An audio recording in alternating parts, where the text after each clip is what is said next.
Hello and welcome everybody to the introduction. What is really psychosomatic therapy and how to read humans? This is a multi-layered approach, and we're not going to be talking about reading other humans, but we're also going to be talking about how to read yourself, because your body is full of messages for you that come back to you. And anytime you have a cut finger or you have a sore throat or whatever, those are messages from your body. And in psychosomatic therapy, there's a way to decode those messages. So I will tell you about the founder, and I will tell you about what psychosomatic therapy is, and I will give you a manual. Give me 1 second. So I'm dropping the manual. Oh, I'm going to wait till this person comes. I'm dropping the manual into the chat, but it will also, yeah, which arm is broken, Shakti? So I just dropped the manual into the chat, but I will also be emailing this manual to everybody who signed up on my website. So in order to get all of the manuals and everything for the 6 introductory sessions, you have to go to my website, ownyourbodylanguage.com. I can even post it there. And fill out the little form that says you're interested in these introductory sessions. And then you'll receive the replay link and the manual for every session. And also, just in case you're curious, the sessions all have the same Zoom link. So it doesn't matter if you come to the earlier today was 1 p.m. Eastern. This one's at 8 p.m. Eastern. Both of these have the same Zoom link, and the same Zoom link will follow up throughout the introductory sessions. I might change it after we go into the actual classes to another Zoom link, but yet again, it'll be the same one. So ownyourbodylanguage.com is my website, and you can sign up on the form there. And where's my outline? I'm supposed to know what I'm talking about. So what is psychosomatic therapy? A lot of you might already know that psyche is what's going on in your mind, and soma is the body. And those two parts of us are constantly connected, and they talk to each other, but they also talk to you. And the way they talk to you is by communicating through your body. And so how does that work? For example, how does face reading work? A lot of people think that face reading might be, some kind of a weird 19th century way of classifying humans into Neanderthals and non-Neanderthals. But in reality, what face reading is reading habitual muscle patterns in your face. Have you ever seen the show Lie to Me? It's about an actual doctor who studied people all over the world and who learned that every single person in the world, and it doesn't matter if they're pygmies in the Amazon or if they're, people in Africa pygmies in Africa or people in the Amazon. Yes, I love that show as well. And so what he did is he filmed the person he was asking them questions, and he slowed down the film so much that he would see the facial expression that happened just before they answered the question. So if it was a grimace, like, something like that, he could interpret that grimace because that grimace is the same. A grimace for disgust, a grimace for condescension, a grimace for judgment or negativity or grief. All of those facial expressions are the same all throughout humanity. So they don't change. But in psychosomatic therapy, what we do is we take that to another level where we align those facial expressions with the chakra system. So the face, just like the body, has the same chakra system. And in the face, starting with the base at the chin to the crown where it's normally, that is the chakra system of the face. And for example, the eyebrows are the throat. So every part of the face is governed by a certain chakra. So when you're looking at these facial expressions, you can see which chakra it's in. And it gets even easier because you don't have to actually film the people in order to see it. Because what happens with humans is they don't just make that face once. When it's part of who they are to make a certain face, that facial expression will come more and more will appear on their face. And after that person makes that same face 1,000 times, 10,000 times, 100,000 times, it leaves a mark. If somebody's constantly like this, they're going to have a mark in there. If somebody's constantly doing this, they're going to have deep grooves on either side of their nose. And, some of it may be aging when the skin's sagging, but then you have to also consider that. But even with people who are aging, everybody ages different. Each part of their face ages in a different way. So that is also related to how their mind is processing information and emotion, right? And I just want to make sure I'm on track and I'm not skipping anything again. So when we talk about psychosomatic therapy, the word therapy is to restore the connection between the mind and the body. And in any way, the word therapy is to restore a connection, like an inner connection for a human being. In any kind of way, we use that word. But when specifically applied to psychosomatic therapy, it is restoring the connection between the mind and the body. And so what happened to me, I guess I probably should talk about that. What happened to me is I lived in Calgary, and I was invited to a free introduction session, sort of like this one maybe, but it was live in a hotel, one of those rented rooms in a hotel, and there were like about 60 people there. And the lady who presented was very interesting, and her name was Carol Friesen. I do talk about her in the article that I wrote on my website. That's the blog article about this 6-week training. So Carol could see right through people, and she couldn't just see right through me. She saw things in me that I had forgotten, that I didn't remember. She called me a warrior. She said that I am tough, that I stand up for myself. And at that time, back in 2010 or 2010, I didn't feel like I could stand up. I didn't feel so strong within myself. I was pretty sad. And later on in the course, when we were doing face reading, and everybody has an opportunity to take their photo, I will show you my original photos from 2010. You will see the changes that happen in my face and in my body all throughout. And that doesn't necessarily mean that I lost weight or I gained weight, because that is not something that I paid attention to, or that it was like a thing for me. I'm talking about cleaning up my actual body language, about my shoulders coming back to where they should be with somebody who's carrying themselves with honor and dignity.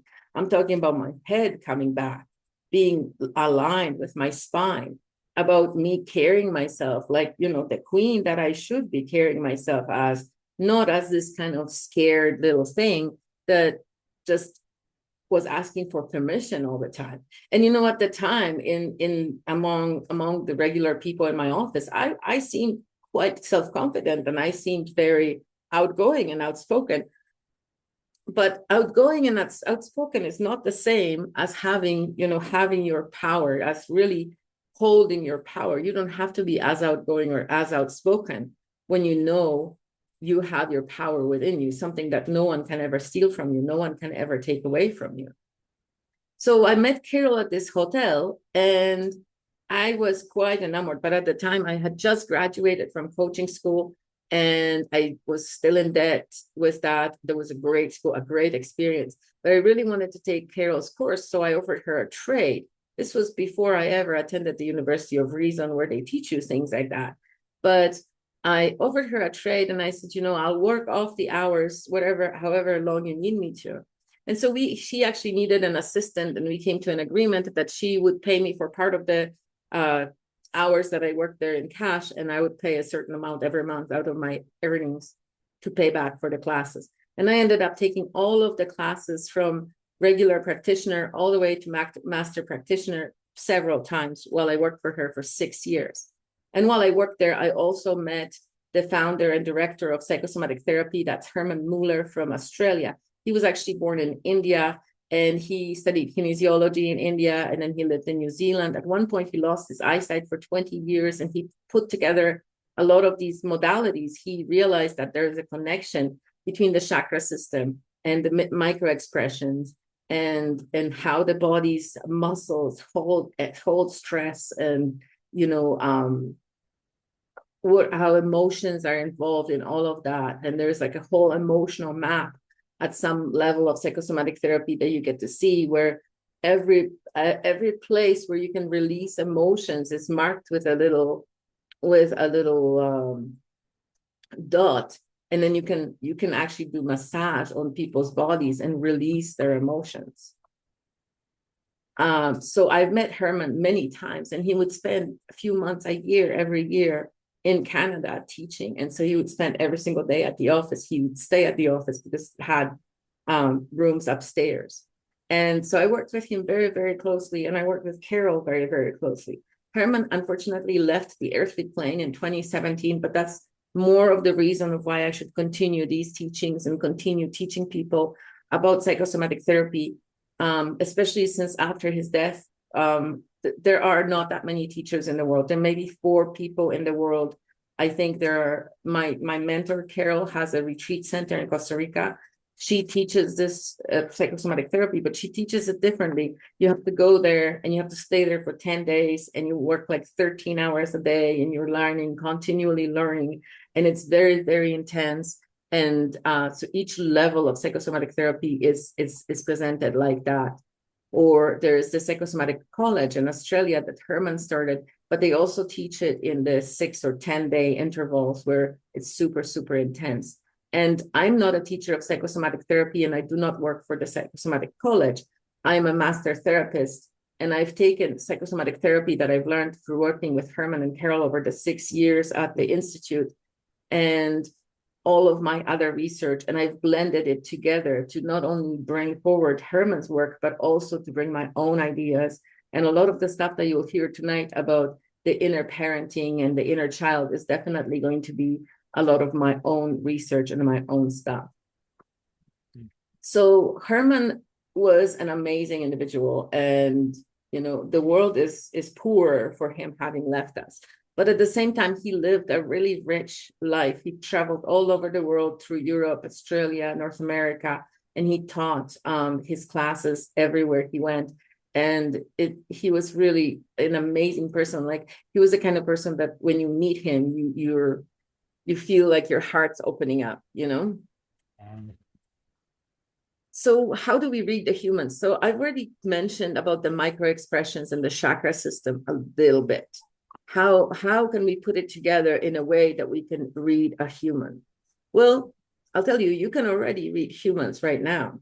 You just are doing it on a subconscious level. What psychosomatic therapy does is it identifies and pinpoints why you feel that way. Why is this person creepy? Why is this person making you a little uncomfortable?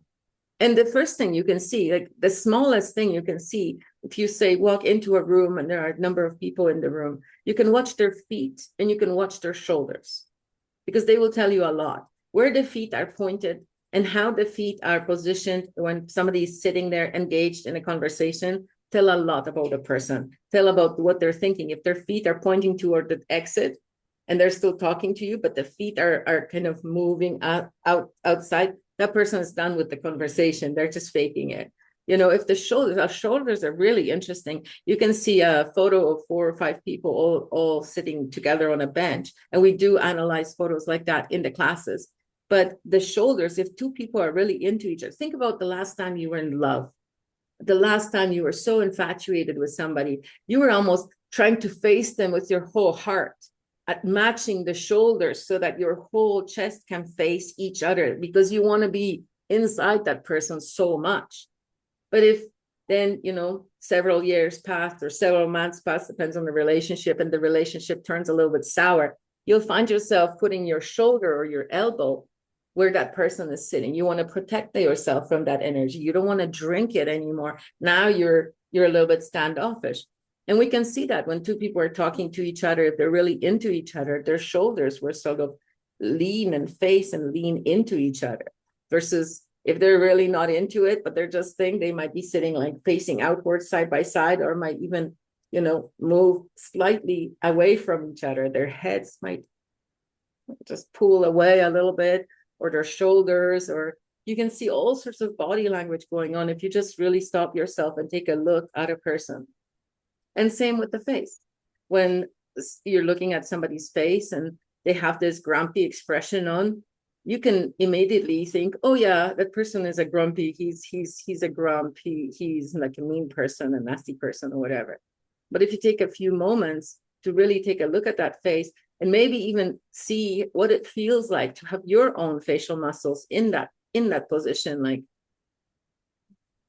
when is the last time you had your lips like that? What was it? Was it grumpy? No, this is not grumpy. This is more like sad. So this person's sad. And this doesn't necessarily mean grumpy. It could mean puzzled or confused or not on board. There's all different ways. So when we're looking at a face, we can't really look at one little thing and then say, oh, this person's about that. We have to really compare and contrast every part of the face to really see the full picture of what the person is, what kind of an energy and emotion the person is carrying. And then the emotions sometimes get stuck in the body, and that's why we might have tension in our body somewhere, because emotions get stuck. But you know what's interesting? You might be sitting at the computer for several hours at a time, but not always the same parts of your body hurt. Sometimes it's up here, and sometimes it's down here, and sometimes it's your hip or your feet, So think about how your body is communicating with you, even when you're sitting there at a desk, even when you have that first twinge, like, oh, I'm not really comfortable. What's your body telling you? Which chakra is it in? Most of us know that which parts of the general body is within chakra. And then you can even look up the chakra. Oh, okay, it's a heart chakra. Oh, okay, what does that mean? What's a heart chakra all about? And so in the course, when we have the big course, it'll still be just once a week, just like this, but it's going to be for a few months.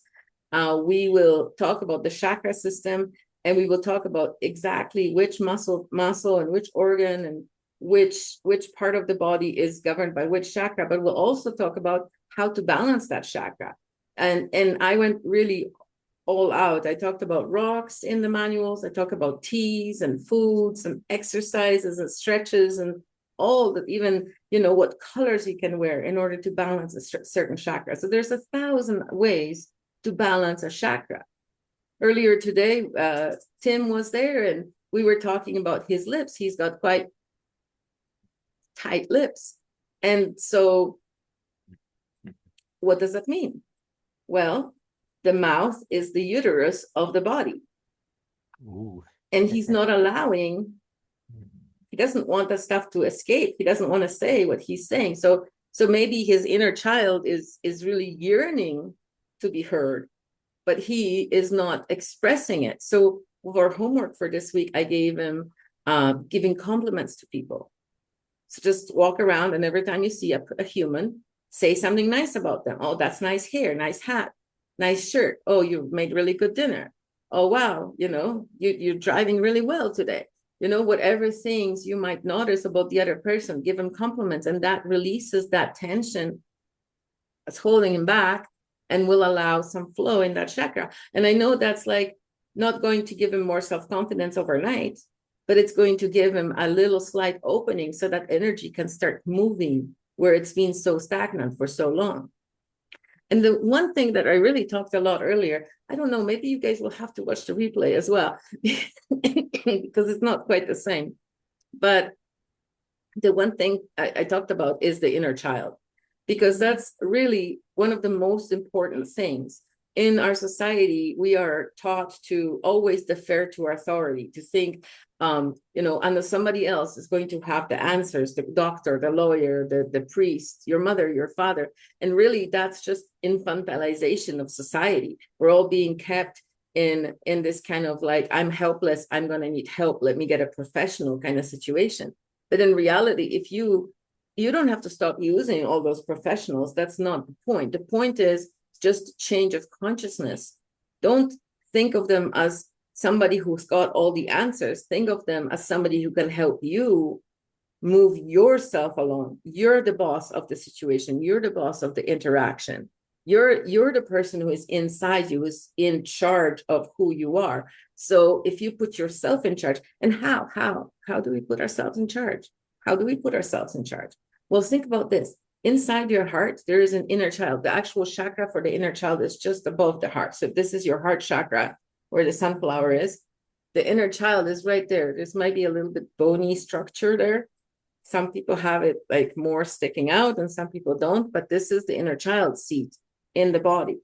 So the inner child is always a 4-year-old, not just older than a toddler, not quite a toddler, but it's a 4-year-old that is you, little Renee or little Barry, but at 4 years old, and he's always, or she's always going to be a 4-year-old. It's never going to grow up. But that inner child is the key to your happiness, and not only your happiness, but actual manifestation of your reality. Because if you become friends, if you become a good mom and dad to that inner child, and that inner child begins to blossom, begins to expand, and begins to shine their light that they're meant to shine, you are going to be a lot better off in this world. You're going to feel better about yourself. Your life will improve. Everything around you will improve.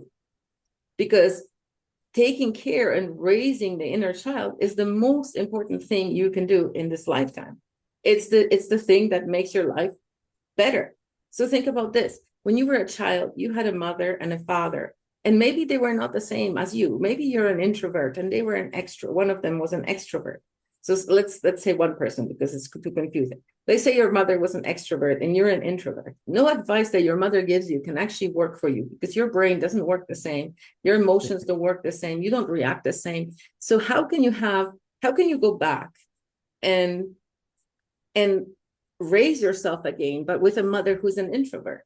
The only person in the world who's got your abilities, your talents, your knowledge, your expertise, everything is you. The only person that can really raise you is you. But for that, you have to step into your inner mother role and really raise yourself. Wake up every morning and take care of that child as if it was an actual 4-year-old in your life. Take care of the child's physical needs, nutritional needs. Make sure that it has playtime, make sure it has studies, make sure it does well in its studies. It's up to you as the mother and the father, because you are both the mother and the father. Your right side is the doing, the masculine, and your left side is the receiving, the feminine. Those are both the mother and the father of your inner child who lives within you. So stepping into the roles of your inner child, or of your inner family, inner parents, and really doing justice for yourself, making sure you now have the upbringing that you've always deserved, that you always should have had, but you didn't, because these people were not you. They could never raise you the way you need to be raised for yourself. And you know what else? Those people, your parents, they have 4-year-olds inside them too. And when you turn 20, they stop being responsible for you. They taught you how to tie shoes. They taught you how to drive, maybe. They taught you a few things, how to use a spoon, those are all important skills. But now it's time for you to raise yourself. Now it's time for you to take yourself to the next level, because only you know what nurturing you need in order to shine your light. Did I cover everything? That was quite a monologue. Does anybody have any? Yeah, the right brain, left brain. I thought the right brain was the artistic feminine side, and the left was the mathematical That's engineering. true. Absolutely. But if you go back to your knowledge of anatomy, you'll know that the brain crosses itself.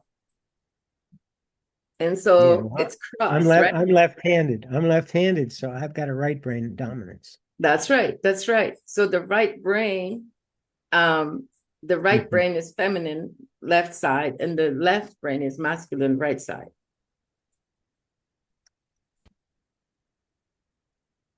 Uh-huh. Okay. Think about it. And is there a different interpretation between the persons who are uh, using their avatar or their icon as their representation, as opposed to those who are present in the video? What do you mean? Like Hmm? you're present in the video. You're not showing an avatar. You're not showing an icon. No, I'm present in the video because I'm hosting this class. Is that what you mean? Yeah, so is there a difference between those who show themselves and those who don't? Not really. I think in this day and age, a lot of people use Zoom a lot when they're listening. They just close their Zoom so that they can relax and drink their tea and put their feet up. And when they're Okay. speaking, they'll turn on the camera in order to present themselves, like, as if they just appeared across from the table from you. Okay, And by let's, the way, your yeah. blouse is beautiful and your background is beautiful and you're Thank looking beautiful. Oh, thank you, Barry. Thank you so much. Jonah says that people don't want their faces to be read. Like I haven't read them already when I met them before. No, but you know, that to tell you the truth, I don't read people's faces. Like I don't psychoanalyze everybody. It would be so much data in my brain that's not really relevant to anything. Like unless you annoy me, I'm not really going to psychoanalyze you. But if you annoy me, my brain right away goes, oh, okay, I see that. Oh, a little judgmental, hey? Yeah, I see that. Yeah. That's not about you, Barry, but you know, you're not judgmental.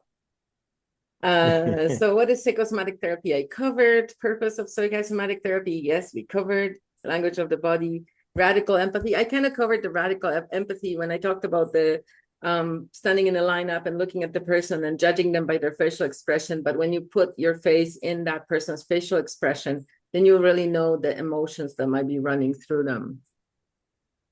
Oh, yes, I wanted to answer Shakti. So your left arm is about doing like about, you know, it's arms are the extension of the throat chakra. It's how you communicate with the world. So you have three things. You can communicate with your mouth, you can speak, or you can communicate with your hands and you can do. Both all of those ways are communication, related to communication. Not the whole arm is not the throat chakra, but in this example, it's an extension of the throat chakra. So when you broke your left arm, you have held back your emotional communication. So it's almost like, you know, you didn't want to say it, you don't want to face it, you don't want to do it. Maybe you don't want to receive it because left is also the receiving side. And now where did you break your arm? What part of your arm is the break? Because that's also interesting. We can analyze that. Wrist. Okay, so that's more. I should probably just speak if you can hear me, but yeah, it's my left wrist, very You, near the wrist. right. So that's sacral. But also it's expression. It's really expression because the wrist, think about the wrist, it's the point of expression in the hand. So it's really how you're communicating with other people and but in the sacral, so that's in the creative, the waters of creation, being creative. That's an interesting thing that Jonah just said. Chakti, read the chat. Oh my God, that's incredible. Right. What are you not telling us? But then also think about it. What if it's something you don't want to receive? Like, you know, what if somebody's trying to give you something and you're like, nope, I don't even have a left hand now. Hand behind my That's back. my right, but you know what I mean. Yeah.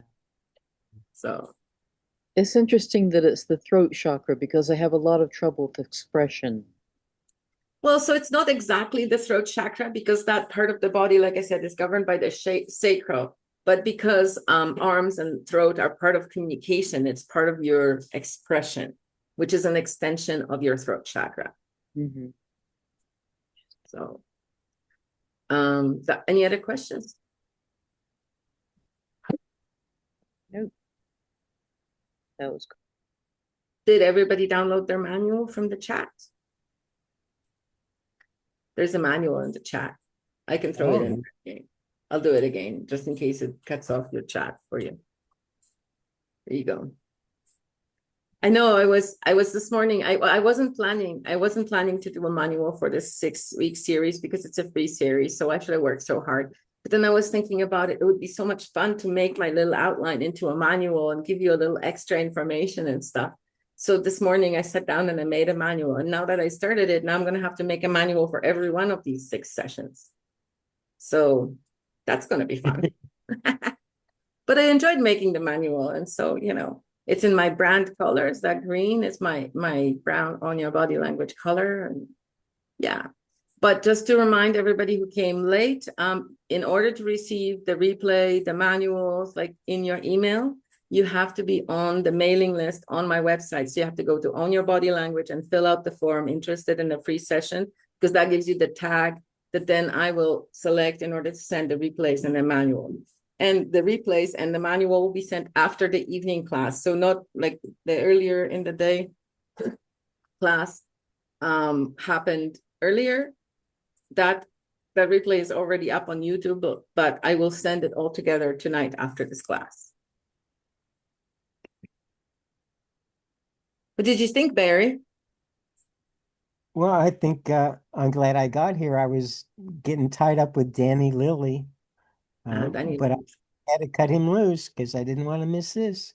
Why didn't you bring him? He's being some of my. He's got to conduct his estate meeting.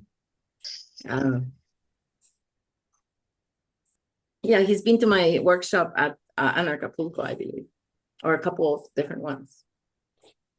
Yeah. Because he was there in real life in my house. Oh.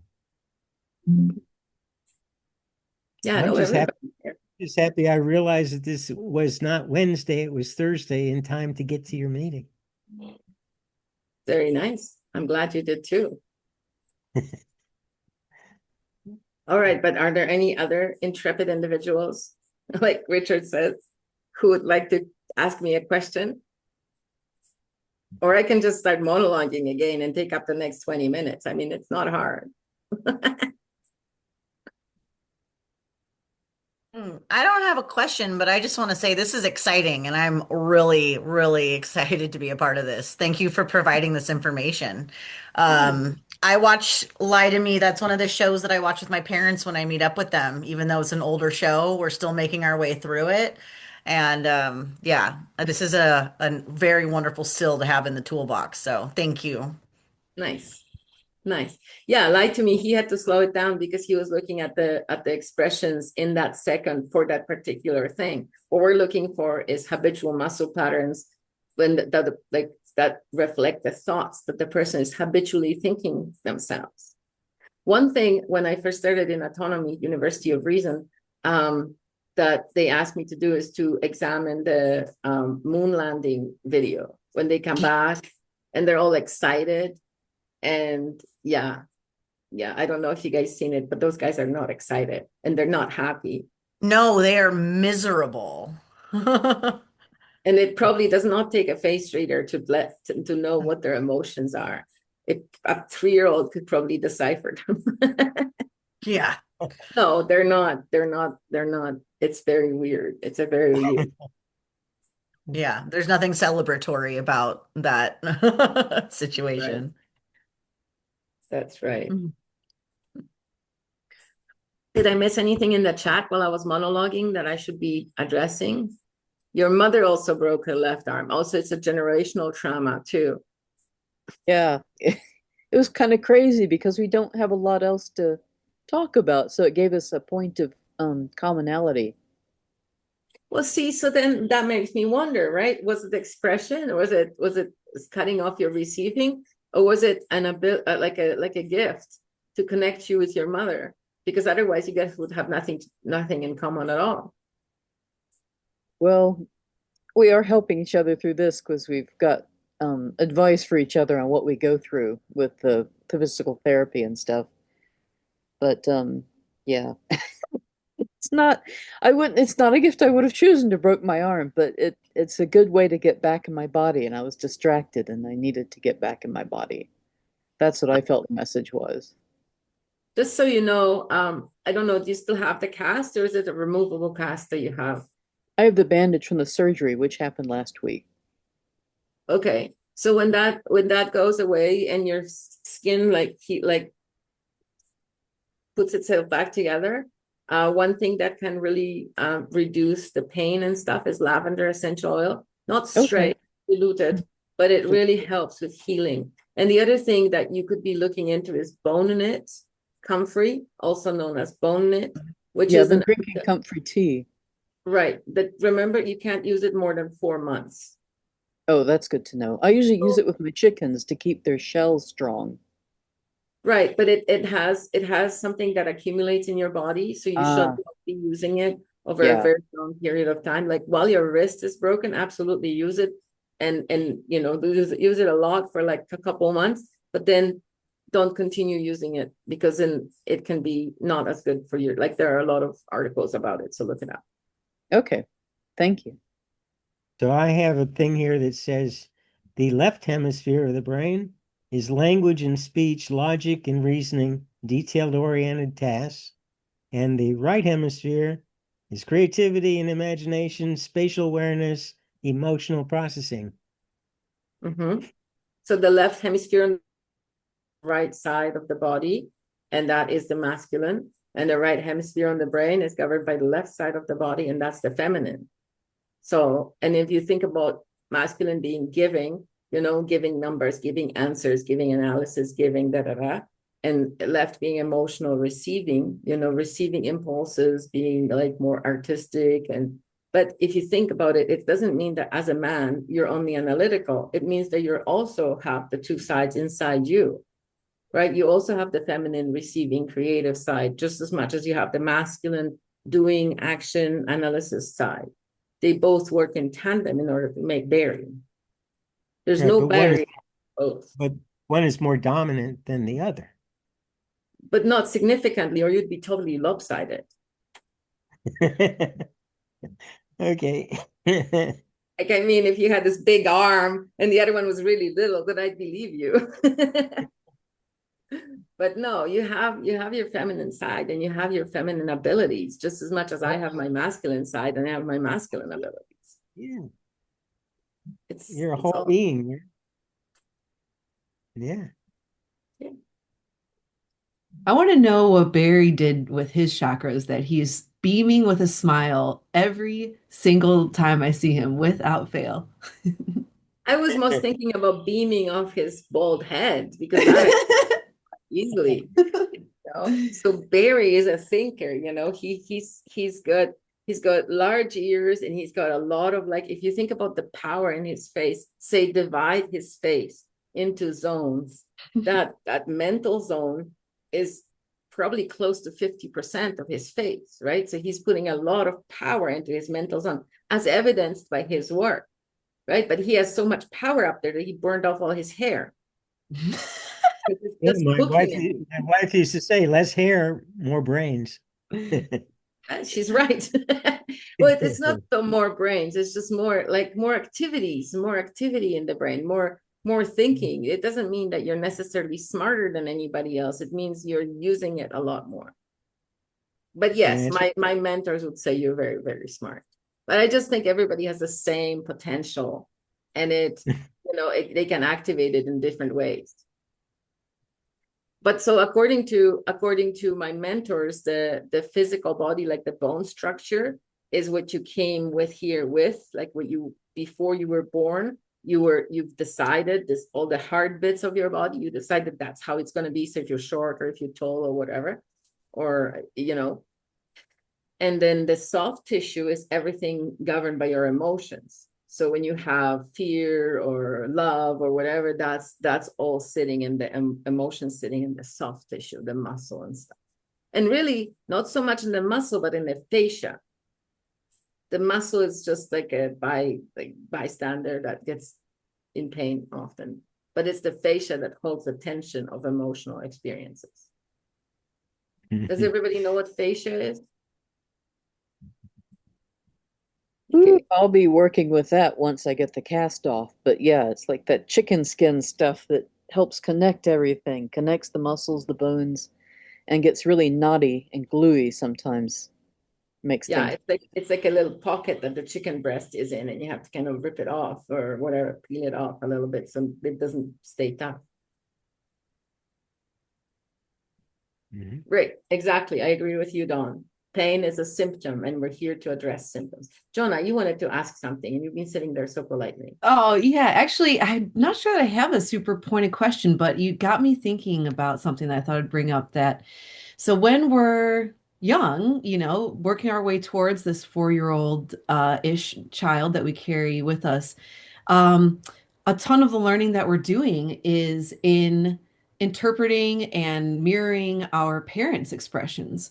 So does your work dive into trying to peel those back apart at some point? Like, you're not even making that expression because it's you. It's like you pick that up from mirroring your father who was mirroring his father, like, you know, has that stuff become evident? Well, it goes deeper than that, because like what your dad is thinking and his facial expression will come out of his mouth and then come out of his hands, right? So all that internal stuff will come out at some point. And especially like a lot of people think that if they have these negative thoughts about themselves, oh, I'm an idiot or I'm a fool or whatever, that it's not going to affect others. Nobody will know. But in reality, the minute you get pressure, the minute you get stressed out, that comes out at other people. Yeah. So. And then also, do you like use or recommend these little things for your face to like? I would just use my fingers personally, but those things would work. But it's just, I think that, you know, if you think about like the energetics of it, like being an electromagnetic being and having power and energy, and especially if you do this with your hands, right? Your hands become much more powerful.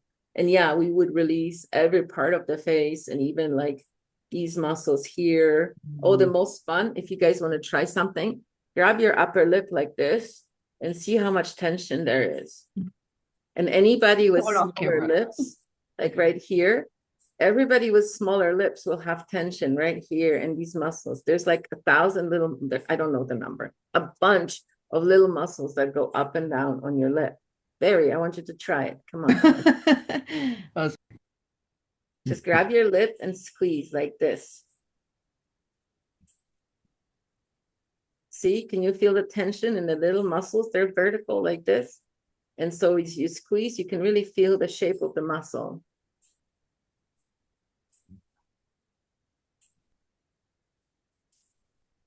A little bit, a little bit. You have to grab like the actual meat, not just the skin, because the muscle is inside. So you have to, you know, make sure you're like this and then just roll between your fingers and see how it feels, how much tension there is. So any kind of tension, it's a little bit outy, right? So any kind of tension around your lips, around your eyes can turn into wrinkles, can turn into like habitual muscle patterns. And that's why in psychosomatic therapy, we release a lot of that stuff with self-massage. Other people can massage too, but I always believe that it's much more powerful to be self-healing than to ask somebody else to heal you. Yes, you can ask for help, but knowing that, it's your healing journey and the help is just like support as opposed to somebody coming in to fix your life. A lot of people will go to a chiropractor. A lot of people will go to a chiropractor and then step out of the chiropractor and live their life exactly as it was the day before. And they're wondering why everything goes back out of alignment the second they put that heavy bag back on their shoulder as they're walking, as I used to do, as they're walking out of the chiropractor. But in reality, you need to take responsibility. You just had this guy fix your back. So don't carry a heavy bag or carry it differently so it doesn't affect your posture in that way. So that, you know, you continue to support your muscles, because when your bones are out of place and then you put them back into place, at that time, the natural place for your bones to be where it's comfy, it's out of place. It's not in place, or they would have stayed in place. So it's much more likely that that bone will go back out unless you try to really pay attention to that posture and not allow it. And then in the day or two, everything will go back and then it'll want to stay in place. Honey packs, yeah. Hi, Marshall. Hey, I had a question. How far can we take this? Like, can we look at like the Bush family or the Clinton family and see all the crimes I did? Can you be a forensic somatic therapist? We can't see the crimes they did. If we had them like physically in whatever, if we could see like their legs or their ankles or whatever, we could talk about some things. You know, we can talk about certain things in their faces. It's more like we can see what they're habitually thinking or what the habitual energy is. Like, are they scornful or condescending or disgusted or whatever? Because when looking at these kind of, and you can certainly absolutely bring a photo if you want. Next week is the Thanksgiving one, but it's the face reading as well. So you can bring a photo and we can analyze the photo and see what we can see in there, what kind of energy patterns we can see in there. But yeah, it works with politicians, and especially when you have those political debates before an election, you can really see watching their shoulders, watching their feet, watching their nose, you know, if they're touching their nose or something. The nose is the solar plexus, so it's the ego, right? So anytime somebody, you know, does something like that, that's like, you know, and then this is F off, you know. So there are different.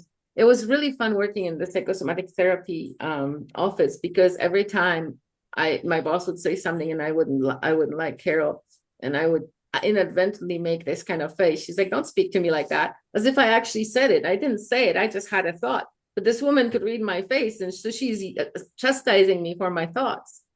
You know, 6 years I survived. Does this also go to, like Dr. Janda said when he was invited by Reagan to be a preventative medicine in Washington to develop some ideas about preventive medicine. He said, I went to Washington and I met these different people in politics, and I'd look into their eyes and there was no life. There was no no vitality in their eyes. Yeah, that can be said about many people. There was a reverend at one of the spiritual communities that I looked in her eye and I was like, and I never could go back to that particular service because she scared me a little bit.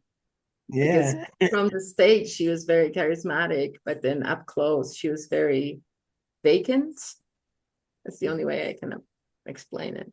Almost like somebody going through the motions, but not actually. And this is why we talk about the inner child so much, because when you nurture the inner child, your inner light will really, really shine, and will shine through your eyes, will shine through your body, and will also shine through all your works. You know, like in the Bible, they talk about your works. You know, you need to do good works to honor the God and all that stuff. So yeah, that and that don't hide your light under the bushel. All of the psychosomatic therapy stuff is in the Bible too. But someone that does really good works, has a really good heart, but has a lazy eye. What would you classify that as? Did they always have a lazy eye? Were they born with a lazy eye? Yes, let's say yes. So which eye is it? I don't write, just for a second. Okay, and it's like lazy eye, like it like floats away outside in the outside or whatever. Is that what you mean? Yeah. Like how is it lazy? Like so you're looking at them and this eye is looking at you, but this eye is looking somewhere over there. Yeah, exactly. Yeah. Right. So like, but it depends, because like a lazy eye could be looking inwards or it could be looking outwards. And in psychosomatic therapy, that would be considered two different things, right? So like somebody who's one eye on you and one eye out there could be like, I mean, it is something that they're born with, right? So it may be a challenge. It could be something that they, you know, some people when they're born, they want to have a certain visible affliction in order to weed out the people that are not honest or cool or whatever. Some people, like with the eye pointing outwards, it could be that, you know, in the early because an eye is not a bone, right? So even though they were born with it, it doesn't necessarily mean it was a contractual thing. It could have been, but it could be that they got really scared in mother's belly, in the mother's womb, and then they want to keep an eye out for danger. It could be like, you know, you see, this is an exact example of one element cannot be read all by itself. Like we can theorize about what the lazy eye might mean, but unless we see that person's face, we can't really see if they're feeling safe or if they're feeling insecure, if they're feeling imbalanced. You know, we can't see that. But there's different reasons why somebody might have a lazy eye, looking out for danger, having a visible affliction that's like, imagine wanting to be born with a visible affliction that's visible as soon as somebody sees you, right? That it's right out there. Yes, Dale. Hi, Dale. But So that could be like in Dungeons and Dragons, the role-playing game, every time you have a lot of good traits, you have to select a handicap. And the handicap is something that takes away, like a club foot or something, so that you can have more good traits, more superpowers if you have a handicap. So sometimes I think about it like that, because a person with an affliction has different superpowers. They always have different superpowers. Like a person with a lazy eye will never have a false friend unless they're super rich, but it's less likely to have a false friend, because people, like shallow people, will be put off by visible differences, so they won't want to hang out with them, right? So then that's a plus. So there's different ways of seeing it. Yeah. Interesting. Thank you, Dale. Agnieszki, you're supposed to, the noun changes in Polish, but good job. Mm. Yeah, I don't know. No, it's only 8 to where I'm at, and they actually deliver until like 9 or 10. So, but yes, we're still okay. Any other questions? Did I monologue enough today? And it was like, okay, Marshall, you were there earlier. It was a completely, like, I don't know, did I cover the same things? But I did, but I didn't. I think so. Just maybe not in the same order. You were definitely more concise and, you know, to the point in this one. It was more condensed. Nice. But it was the same amount of time. More time for questions. I waxed poetic a little bit more about the inner child and the inner parents and stuff like that in the earlier one. Thank you, Shakti. Yeah, and I'm really looking forward to having all of you guys here. Now, if the face reading class, if a lot of people who want to be here do not show up next week, we can do another face reading class sometime.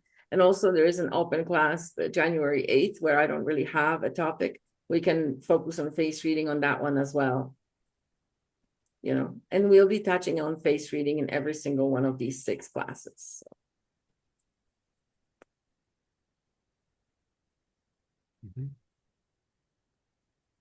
I don't know, maybe we'll just move it to January, the face reading one.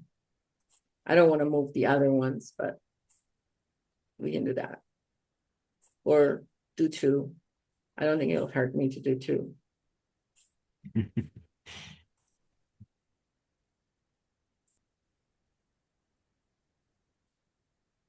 So any other questions for today? You can bring your husband, Shakti, and you can also show him the replay if you want. So. Where are you going to put the replay?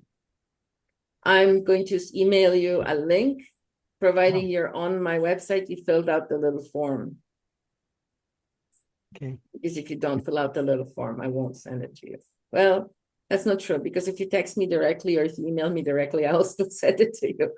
But I prefer for you to be on in the thing with the tag and everything. Yeah. Love This your is background, Barry. Thanks what? for the interesting kickoff discussion. And back to you, Marshall. I was just saying I love Barry's background. The background? This background? Barry's sci-fi. Oh, Barry's background. Yeah. Barry's always got cool backgrounds.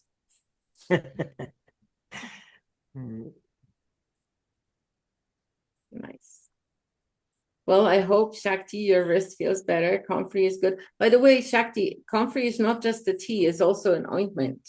And I know your surgery is just fresh, but Yeah, I'm thinking about putting DMSO on it as well after I get the thing off.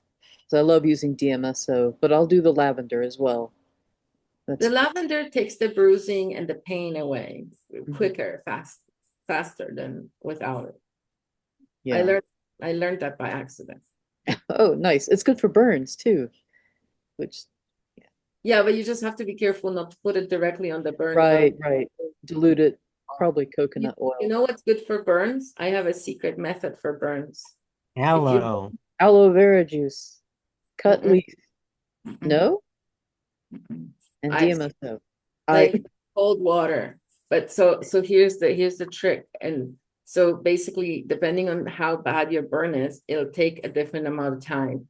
But say you burn your finger, you have to keep that finger in like icy cold water as long as it hurts.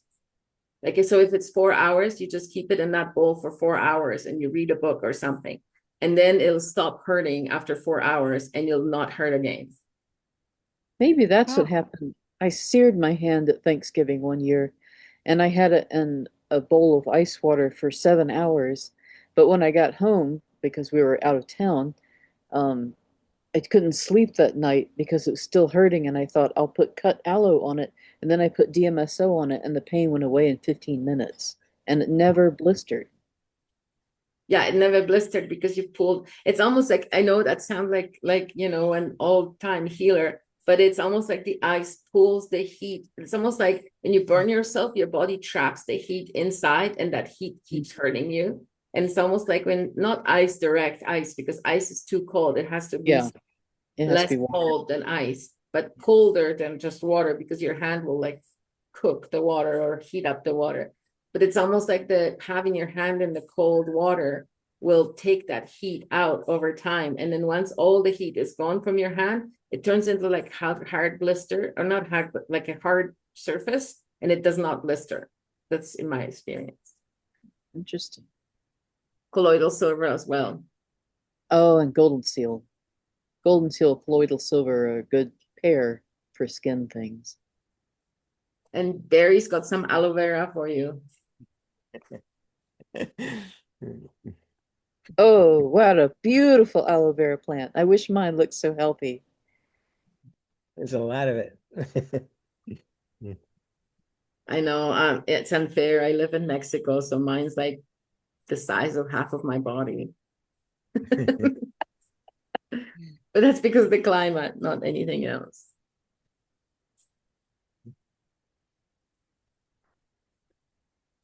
Any other comments, questions, suggestions?